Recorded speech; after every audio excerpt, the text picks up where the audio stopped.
Hello everyone, welcome back to my YouTube channel. তো আশা করি সবাই অনেক ভালো আছেন।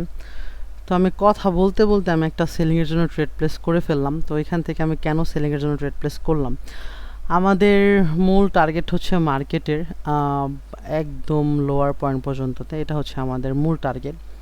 তো যেহেতু এটা আমাদের মূল টার্গেট, তো মার্কেট যদি আপ ট্রেন্ডে যায়, মার্কেট আমাদের এখানে আরেকটা এখান থেকে রিজেকশন ক্রিয়েট করে মার্কেট এখন ডাউন পড়ে যাবে। ওকে, তো এখন মার্কেটে রানিং ক্যান্ডেলটা আসলে সেলিং হওয়ার কথা ছিল।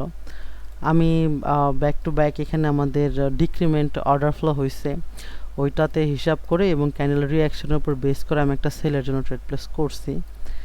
বাট আই থিঙ্ক মার্কেট আর উপরে যেতে চাচ্ছে, সর্বোচ্চ এরিয়া হইতেছে মার্কেটের এরিয়া পর্যন্ততে, মানে মার্কেট যদি যাইতে চায় আর কি সর্বোচ্চ এটা পর্যন্ত যাইতে পারবে, কিন্তু বিশ্বাস করেন মার্কেট আর যাইতে চাচ্ছে না। নেক্সট ক্যান্ডেল যদি বাইং হয়, আমাদের নেক্সট ক্যান্ডেলে এগিয়ে আমরা ওয়ান স্টেপ মার্ট অ্যাঙ্গেল করবো সেলিংয়ের জন্য। ওকে, রানিং ক্যান্ডেলটা আমরা কেন সেলিংয়ের জন্য ট্রেড প্লেস করলাম, কারণ আমি আপনাদেরকে বলছিলাম যে মার্কেটের টার্গেট এখন ডাউনের দিকে। তো যেহেতু মার্কেটের টার্গেট ডাউনের দিকে এবং আমাদের সেল ক্যান্ডেল চলে আসছে, তো আমরা কেন এখান থেকে আবার বাইংয়ের জন্য যাব? আমাদের বাইংয়ে যাওয়ার জন্য তার রিজন নাই, কারণ আমাদের রানিং ক্যান্ডেলটা তো বাইং হয়ে যাইতে চাইছিল, রাইট? তো বায়ার্স এখানে ফেলড হয়েছে, তো যেহেতু বায়ার্স আমাদের এখান থেকে ফেলড হয়েছে, তো আমাদেরকে কি হয়েছে, এখানে আমাদের একটা সেলিং ক্যান্ডেল ক্রিয়েট করছে। তো দ্যাটস আমরা নেক্সট ক্যান্ডেলটাতে সেলের জন্য ট্রেড প্লেস করে দেবো। ওকে, ইজিলি আমরা এখান থেকে ইনশাল্লাহ প্রফিট করতে পারবো, আশা রাখি আমাদের এই ট্রেডটা প্রফিট হবে। তো যদি আমাদের রানিং ক্যান্ডেলটাও সেলিং হয়, আমরা আমাদের নেক্সট ক্যান্ডেলটাতেও সেলিংয়ের জন্য ট্রেড প্লেস করে দিব। ওকে, আমরা এখান থেকে সেলিংয়ের একটা মোমেন্টাম ক্যাপচার করার চেষ্টা করবে ইনশাল্লাহ। আমরা আশা রাখি এখান থেকে একটা সেলিং মোমেন্টাম ক্রিয়েট করবে, আর একটা সেলিং এখানে আমাদের ক্রিয়েট হবে। ওকে, ভেরি গুড রিয়াকশন ক্যান্ডেলের, ঠিক আছে। আই থিঙ্ক এটা আমাদের সেলিং ক্যান্ডেল হবে, অথবা ওপেন প্রাইসের নিচে আমাদের এটা ক্লোজ দিবে। রানিং ক্যান্ডেলটা আমাদের আসলে বাইং ক্যান্ডেল হবে না, কিন্তু আমি একটা ক্যান্ডেলে একটার বেশি ট্রেড প্লেস করবো না। আমি আজকে ওভারঅল মনে হয় 12টা নাকি 13টা ট্রেড প্লেস করে ফেলছি অলরেডি। আমি 13টা ট্রেড প্লেস করে ফেলছি আলহামদুলিল্লাহ, আমাদের প্রত্যেকটা ট্রেডই প্রফিট। আমি এটা একটু হাইড করে দেবো, কারণ আমার বারবার নজর আবার এইদিকে টাইমের দিকে গেলে আমি একটু প্যানিক করি আর কি, যে কখন টাইমটা শেষ হবে। রানিং ক্যান্ডেলটার প্রেডিকশন হইতেছে আমাদের অ্যাটলিস্ট ওপেন প্রাইসের নিচে, মানে অ্যাটলিস্ট এইটার নিচে অন্তত ক্লোজিং দেয়া। এরপর আমি ভালো একটা সেফটি নিয়েছি উইক থেকে, তো দেখা যাক ক্যান্ডেলের বিহেভিয়ার কি করে। যদি এটা আমাদের বাইং ক্যান্ডেল হয়, তাহলে এটা বাইংয়ের লাস্ট ইফোর্ট হবে, আর আমি তখনই লাস্ট ইফোর্টটা শিওর হব যদি আমাদের এগেইন নেক্সট সেলিং ক্যান্ডেলটা আসে। যদি আমাদের সেলিং ক্যান্ডেল না আসে, আমরা পুনরায় সেলে ট্রেড প্লেস করতে পারবো না। ওকে, রানিং ক্যান্ডেলটা সেলের জন্য চাই, সেল না আসলে আমরা সেলের জন্য ট্রেড প্লেস করতে পারবো না।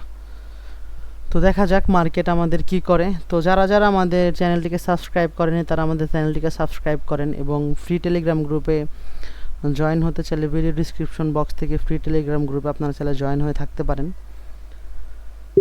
Just wait and see, wait.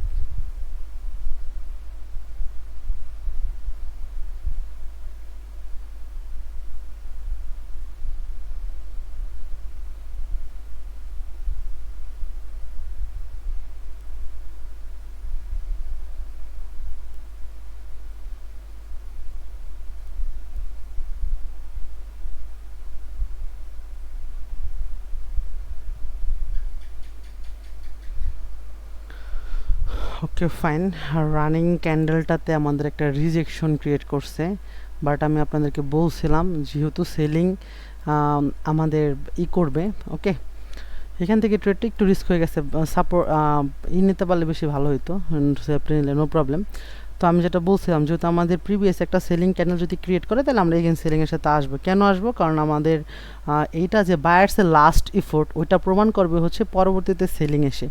তো যেহেতু পরবর্তীতে সেলিং আসছে এবং রানিং ক্যান্ডেলটা তো তাহলে তো সেলিং হওয়ার কথা। কেন হওয়ার কথা? কারণ প্রিভিয়াসলি তো বায়ার্সের লাস্ট ইফোর্ট ছিল না। যদি বায়ার্সের লাস্ট ইফোর্ট থাকে, তাহলে তো বাইংরে তো মিনিমাম 2টা বা 3টা ক্যান্ডেলের মধ্যে দেখা যাবে না। ওকে, তো দেখা যাক কী করে।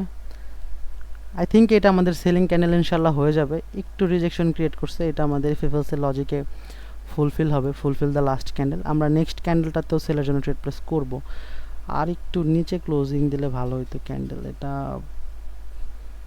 আচ্ছা, ওয়েট ক্যান্ডেলে আসলে আমাদের কি বলবো, আমাদের ক্যান্ডেল আর একটু অপেক্ষা করতে হবে। বায়ার্স রিপোর্টস এখনো শেষ হয়নি। Just wait wait wait wait wait wait yes, 2000% sure shot. ঠিক আছে, 2000% শিওর শট। যদি এই শিওর শটটা মিস যায় তাহলে আমি বিশ্বাস করেন বাইনারি ট্রেডিং ছেড়ে দেবো। ঠিক আছে, আমার ফেভারিট শট এটা। তো এটা আমি ফুললিভাবে এক্সপ্লেন করতে পারবো না ইউটিউবের মধ্যে, তাহলে একটু প্রবলেম আছে। তো আলহামদুলিল্লাহ আমাদের এই ট্রেডটা প্রফিট হবে, কারণ হচ্ছে আমাদের বললাম না, এটা যদি বাইংয়ের লাস্ট ইফোর্ট হয় তাহলে আমাদের সেলিং আসবে। তো সেলিং আসছিল, সেলিংয়ের পরে আমরা সেলিংয়ের সাথে কন্টিনিউ করছিলাম, বাট সেলার্স এখানে ফেল্ড হয়েছে। যে যখনই আমাদের সেলার্স ফেল্ড হয়েছে এবং আমাদের একটা বাইং চলে আসে, তখন আমি বলছি যে ইয়াস, বাইংয়ের লাস্ট ইফোর্ট এখনও হয়নি, তো দ্যাটস ওয়ে আমরা আসলে সেলিংয়ের সাথে আসতে পারবো না। দেখেন আমাদের সেলিং একটি স্ট্রং মোমেন্টাম ক্রিয়েট করলো, মোমেন্টাম থেকে রিজেকশন আসলো, রিজেকশন দেখে সেলিংয়ের জন্য ট্রেড প্লেস করলাম, কিন্তু এরপরও মার্কেট সেলিংয়ের দিকে পড়লো না এবং আমরা টোটালি বুঝে গেছি যে সেলিংয়ের জন্য দিকে কেন পড়বে না, কারণ এই সেলিংয়ের পর যখন একটা সেলিং আমাদের মার্কেটে কন্টিনিউ করেনি, তার মানে সেলিং এখন মার্কেটে ইন্টারেস্টেড না আসার জন্য। তো যেহেতু সেলিং ইন্টারেস্টেড না মার্কেটে আসার জন্য, তো আমরা তো আসবো না জোর করে যে one step martingale, two step martingale করে করে আসলে নর্মালি আমরা ট্রেড প্লেস করবো না। তো বাইনারিতে ট্রেড প্লেস করতে হলে এরকম বুঝে শুনে তারপর আমাদের ট্রেড প্লেস করতে হবে। ঠিক আছে, কারণ হচ্ছে যতক্ষণ পর্যন্ত আমরা ক্যান্ডেলটা পরে ট্রেড প্লেস না করতে পারবো, ততক্ষণ পর্যন্ত আসলে প্রফিটেবল ট্রেডার হওয়া যাবে না। তো ক্যান্ডেল আসলে বিগ সাইজের ক্যান্ডেল হইলে একটু প্রবলেম হয়। ওকে, এই ক্যান্ডেলগুলো আসলে সামটাইমস কন্টিনিউ করে, সামটাইমস রিভার্সাল করে, কনফিউজ করে দেয় একবারে। দেখি ব্রেকআউটটা কোথায় হয়। ওকে ফাইন, আমরা এখান থেকে সেলিংয়ের সাথে কন্টিনিউ করছি। ঠিক আছে, কেন সেলিংয়ের সাথে কন্টিনিউ করছি, কারণ আমাদের এইটা বায়ার্সের লাস্ট ইফোর্ট আমরা আবারও ধরছি, যে বাইং এখানে আমাদের এক্সস্টেড ছিল না, তো এটা বায়ার্সের লাস্ট ইফোর্ট ধরছি। বায়ার্সের লাস্ট ইফোর্ট ধরার পর সেলিং একটা ইনসাইড ক্যান্ডেল ক্রিয়েট করছে। তো এই ইনসাইড ক্যান্ডেল ক্রিয়েট করার পরে এখন আমাদের একটা সেলিং মোমেন্টাম ক্রিয়েট করবে এবং এতটুকু এরিয়া পর্যন্ততে একটা ফল ক্রিয়েট হবে। তো আমরা এটা লাইভে দেখবো, যে দেখি কি হয় মার্কেটে, এটা কি আসলে হয় কি হয় না, কি ব্যাপার আজকে ইনসাইড ক্যান্ডেল ক্রিয়েট করতেছে মার্কেট, উল্টাপাল্টাভাবে কাজ করতেছে কেন। নো প্রবলেম, নেক্সটে আমরা এগেইন ট্রেড প্লেস করে দেবো সেলিংয়ের সাথে, কারণ বায়ার্স আর যাইতে পারবে না উপরে। এই বাইংয়ের পরে আমাদের আর বায়ার্স ক্যান্ডেল ক্রিয়েট করতে পারবে না। ঠিক আছে, কোনো চান্স নাই, 0% চান্স। আমাদের এই বাইংয়ের পরে আমাদের আর বাইং ক্যান্ডেল ক্রিয়েট করতে পারবে না, মানে ক্যান্ডেল ক্রিয়েট করার কথা না। ওকে ওকে, ঠিক আছে, 0% চান্স। এটা সেল হবে, তারপর একটা সেল হবে। ঠিক আছে, দুইটা আমরা সেলিংয়ের জন্য ইনশাল্লাহ এখান থেকে প্রেডিক্ট করব, ব্যাক টু ব্যাক দুইটা ক্যান্ডেল সেলিংয়ের জন্য প্রেডিকশন করব। রানিংটা সেল, নেক্সট একটা সেল। ঠিক আছে, কারণ আমি বায়ার্সের লাস্ট রিপোর্ট আসলে এই ক্যান্ডেলও হয়েছে, বাট এখানেও আমাদের সেলার্স ফেল্ড। কিন্তু বিশ্বাস করেন, এই ক্যান্ডেলের পরে যে আমাদের সেলার্সের জন্য যে ট্রেড প্লেস করছিলাম, ঠিক আছে, তারপর যে বায়ার্স আসছে, এই বায়ার্স আবার ফেল্ড হয়েছে এখানে, কারণ এই ক্যান্ডেল স্টিকের সাথে আমরা কখনো কন্টিনিউ করি না। ঠিক আছে, তো এটা একটা ফাউল ক্যান্ডেলস্টিক সাইকোলজি। তো দ্যাটস ওয়াই আমরা এখানে সেলিংয়ের জন্য ট্রেড প্লেস করছি এবং নেক্সট ট্রেড আমরা সেলিংয়ের জন্যই করব। জাস্ট ওয়েট, আমরা ওয়েট $56 একটা ট্রেড প্লেস করবো আমি, যেহেতু আমার প্রিভিয়াস ট্রেডটা লস ছিল। স্টার্টিংয়ে করতে পারবো আমরা, নো প্রবলেম। ঠিক আছে, ওয়াও, ভেরি গুড রিয়াকশন, দুইটা ট্রেড প্লেস করে দিছি ইনশাল্লাহ, 200% শিওর। এগেইন আমরা 200% শিওর শটে আসছি, এগেইন আমরা 200% শিওর শটে আসছি, 200% শিওর শটে আসছি। কীভাবে মার্কেটকে ট্র্যাপ করবে আসেন আমি আপনাকে বোঝাই। এই যে এক্স্যাক্ট বায়ার্সের লাস্ট রিপোর্ট হয়েছে, এখন লাস্ট রিপোর্ট হওয়ার পরে আমাদের সেলিংয়ের ইরোর ক্যান্ডেল দেন হইতেছে সেলিং কন্টিনিউ করবে ওকে মার্কেটে। তো দেখেন আমি লাস্ট রিপোর্ট ধরছিলাম এটাকে ধরার পর সেলিং এখানে ফেল্ড হয়েছে, আবার বাইং এখানে উইন হয়েছে, যার কারণে বাইংয়ের সাথে আসছে, আবার সেলার্স এখানে মানে আসছে, আসার পরে তারপর এইখানে আবার কি হয়েছে জানেন, এইখানে আমাদের এই যে সেলার্স ফেল্ড হয়েছে কিন্তু বায়ার্সও ফেল্ড হয়েছে, এখানে ফেল্ড হয়েছে দুনো পার্টি। তো যার কারণে আমরা বাইংয়ের সাথে যাই না, সেলিংয়ের সাথে আসছি এবং সেলিং এখানে আবার ভিক্টরি হয়েছে, সেলিংয়ের সাথে আসবো, এই হইতেছে বিষয় আর কি লজিক। টোটালি পরে ক্যান্ডেলস্টিকের ট্রেড, মানে লস যাইতাছে নো প্রবলেম, একটা ক্যান্ডেল পরে লস যাইতাছে, কিন্তু টোটালি পরে ট্রেড প্লেস করতেছি, কোনো শিওর শটে ট্রেড প্লেস করছি না, কোনো ইতে ট্রেড প্লেস করছি না। ঠিক আছে, আলহামদুলিল্লাহ নেক্সট ক্যান্ডেলস্টিকটাতে আমরা ট্রেড প্লেস করে দিতে পারবো, আমাদের একটু মিডলিংয়ে পড়ছে, বাট নো প্রবলেম। রানিং ক্যান্ডেলস্টিকটা আমাদের একটু বিগ সাইজ ক্যান্ডেল ক্রিয়েট হবে, ঠিক আছে, অ্যাটলিস্ট এতটুকু পয়েন্ট পর্যন্ততে, এতটুকু পয়েন্ট পর্যন্ত আমরা মানে এক্সপেক্ট করতে পারি আর কি। একটা বিগ সাইজের ক্যান্ডেল ইনশাল্লাহ আমরা এখান থেকে এক্সপেক্ট করছি আর কি। তো দেখা যাক কী করে, আরও নিচে ক্লোজ দেওয়া লাগবে, তাইলে আমি স্যাটিসফাই। আরও নিচে দেখা যাক মার্কেট কী করে, আমি মার্ক করে দিচ্ছি আর কি।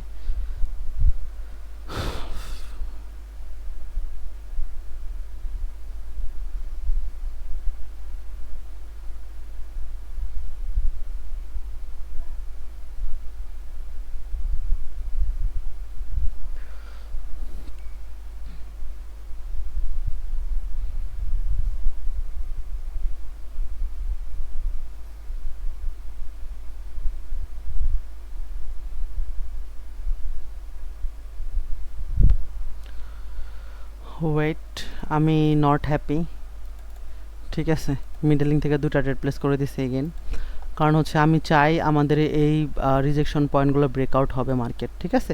কারণ কেন ব্রেকআউট হবে আমি আপনাদেরকে সুন্দরভাবে ক্লিয়ার করে দিছি। বায়ার্সের লাস্ট রিপোর্ট, বায়ার্সের লাস্ট রিপোর্ট হয়েছে এখানে, ঠিক আছে, মানে দেখেন এই সেলিংয়ের পরে আমাদের সেলিং আসার কথা ছিল, সেলিং আসে না, তার মানে কি সেলার্স ফেল্ড, সেলার্স ফেল্ড, যখন সেলার্স ফেল্ড হয়েছে তো বাইং আসে, তো বায়ার্সও ফেল্ড হয়েছে এখানে। তো যখন বায়ার্স ফেল্ড হয়ে গেছে, আমি বারবার আমার মানে 100% আমি আসলে ছিলাম বাইংয়ের ফেল্ড হওয়াটা সবচেয়ে ইম্পর্টেন্ট ছিল, এবং শুধু এটা ছিল না, বায়ার্স ফেল্ড হবে এবং সেলিংয়ের ভিক্টোরি হওয়া লাগবে। তো এখানে আমাদের সেলার্স ভিক্টোরি হয়েছে, ইরোর ক্যান্ডেলের মাধ্যমে ভিক্টোরি হয়েছে, তো আমি এখান থেকে মোমেন্টাম আমরা প্রেডিকশন করে ফেলছি। তো একটা মোমেন্টাম প্রেডিক্ট করা তার মুখের কথা না, আপনি আমি নর্মালি করতে পারবো, কয়টা ছেলে করতে পারবে, যেখান থেকে 3টা ক্যান্ডেল আসবে, 5টা ক্যান্ডেল আসবে। তো আলহামদুলিল্লাহ প্রত্যেকটা ট্রেড আমরা লজিক্যালিভাবে করেছি। ভিডিওটি কেমন লাগলো অবশ্যই কমেন্ট করে জানাবেন, আর এরকম রিলেটেড বা এরকম লজিকে ট্রেড প্লেস করতে চাইলে আমাকে বলবেন, ইনশাল্লাহ আমি আপনাদেরকে হেল্প করবো, নো প্রবলেম। বাট আমি বলছি যেটা, আমি এখনও হ্যাপি না। তো এখানে 3টা ক্যান্ডেল চলে আসছে, সবাই রিভার্সালের জন্য ট্রেড প্লেস করবে, বাট আমি একদমই হ্যাপি না। কেন হ্যাপি না? কারণ বায়ার্সের লাস্ট রিপোর্ট সেলিংয়ের ইরোর ক্যান্ডেল, ঠিক আছে, সেলিংয়ের ইরোর ক্যান্ডেল। তো এখান থেকে মোমেন্টাম আমি ক্যাপচার করব। আমি আপনাদেরকে বলছি এই এরিয়া পর্যন্ততে মার্কেট আসার চান্স রয়েছে, ওকে। তো যেহেতু এই এরিয়া পর্যন্ততে রয়েছে, আর অ্যাটলিস্ট আমি এই পয়েন্টগুলোরে ব্রেকআউট করা পর্যন্ত আমি তো ট্রেড প্লেস করতেই পারি। তো ব্যাক টু ব্যাক আমরা কতগুলো মোমেন্টাম ক্যাপচার করছি বলেন, কীভাবে মোমেন্টাম ক্যাপচার করছে, এইটা হইতাছে ওকে কি পাওয়ার অফ নলেজ, ওকে। এখন আমার যদি নলেজ না থাকতো, আমি যদি শিওর শট অপেক্ষা করতাম, তাহলে আমি 10 মিনিট 5 মিনিট পর পর একটা শিওর শট পাইতাম। তো ওইখানে আমাদের আলহামদুলিল্লাহ বিষয়টা হয়েছে। তো সবাই একটু ভালোভাবে দেখবেন মার্কেটে কেন আমি এখান থেকে ট্রেড প্লেস করছি, সিম্পল লজিক, মোমেন্টামটা ক্যাপচার করেছি, ঠিক আছে, বাইংয়ের কনফার্মেশন এখানে দেখে। তো আমারও তো ভুল হয়, তাই না? আমি এখানে বাইংয়ের একটা কনফার্মেশন পাইছিলাম, ফেক কনফার্মেশন ছিল, ফেক ছিল, এরপরে আলহামদুলিল্লাহ আমাদের রিয়েল কনফার্মেশন দিছে, ঠিক আছে। তো আমি এখান থেকে আরেকটা ট্রেড প্লেস করব, ঠিক আছে। সাপোর্ট থেকে সবাই এই সাপোর্ট থেকে বাই করবে, ঠিক আছে। সবাই বলবে যে এখান থেকে একটা স্ট্রং সাপোর্ট ছিল, বাই করবে, বাট আমি বলছি কি যে মার্কেটের এই এরিয়া পর্যন্ত তো মার্কেট নর্মালি পড়বে। তো যদি মার্কেট এর পর্যন্ত পড়ে, ঠিক আছে, তাহলে আমার কি এখানে বায়ার্সের লাস্ট রিপোর্ট তো দিয়েই দিছে, বায়ার্স এখানে আমাদের মারা গেছে লাস্ট রিপোর্টে। তো যেহেতু মারা গেছে, তো আমাদের এখান থেকে back to back selling candle আমাদের এখান থেকে ক্রিয়েট করবে, ওকে। Just wait. আমরা চাইলে নেক্সট ক্যান্ডেলটাতেও সেলের জন্য ট্রেড প্লেস করতে পারি, কিন্তু আমি আর ট্রেড প্লেস করব না। আশা করি ভিডিওটি সবার অনেক ভালো লাগছে। তো আজকের মতো এতটুকুই, জাস্ট ওয়েট। আমাদের এই ট্রেডটা প্রফিট হলে মার্কেট থেকে বের হয়ে যাব, কারণ আমি আর ট্রেড করব না এখানে, ঠিক আছে। এটা আমাদের প্রফিট হবে, ওকে, কারণ আমাদের এখানে যে গ্যাপ আওয়ারলে পড়েছে এটা ফেল্ড হবে, ওকে। আলহামদুলিল্লাহ এটা আমাদের প্রফিট হয়ে গেছে মার্কেট।